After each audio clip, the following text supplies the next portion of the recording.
जय महाराष्ट्र। मी सुरेश कांबळे, कोरपना तालुका अध्यक्ष, महाराष्ट्र नवनिर्माण सेना। कोरपना तालुक्यामध्ये मोठ्या प्रमाणात अवैध उत्खनन सुरू झालेलं आहे।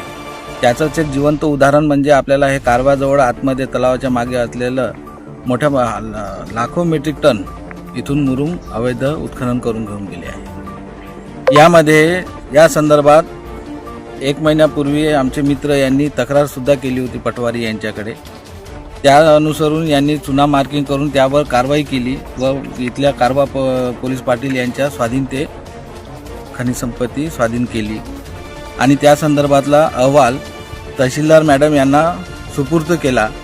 परंतु पटवारी यांनी कारवाई केल्यानंतरही सुद्धा मोठ्या प्रमाणामध्ये इथून खनिज संपत्ती उत्खनन करून घेऊन गेलेले आहे।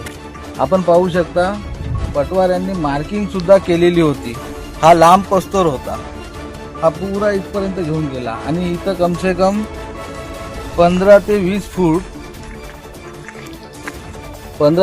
फूट क्यूबिक मीटर आणि असा हा पुरा 5-6 एकरचा पट्टा यांनी अक्षरशः उकरून काढलेला आहे।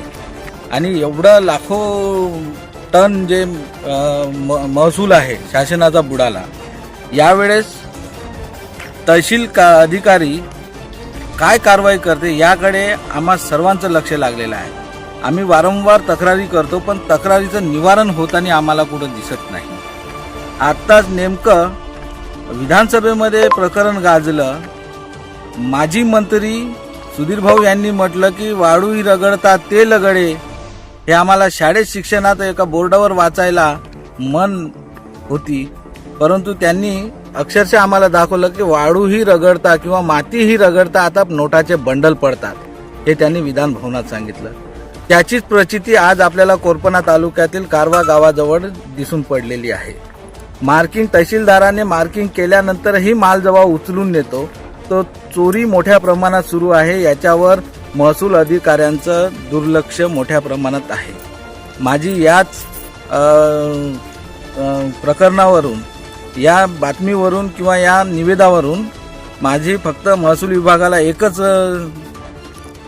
विनंती आहे की याच्यावर जास्तीत जास्त दंड ठोकून सदर भूमाफियाला तात्काळ अटक करून त्याच्यावर दंडात्मक कारवाई करावी व त्याचे पूर्ण वाहनं JCB असेल किंवा हायवा असतील किंवा ट्रॅक्टर असतील हे जप्त करावे व शासनाप्रमाणे त्यांच्यावर दंड ठोकावा।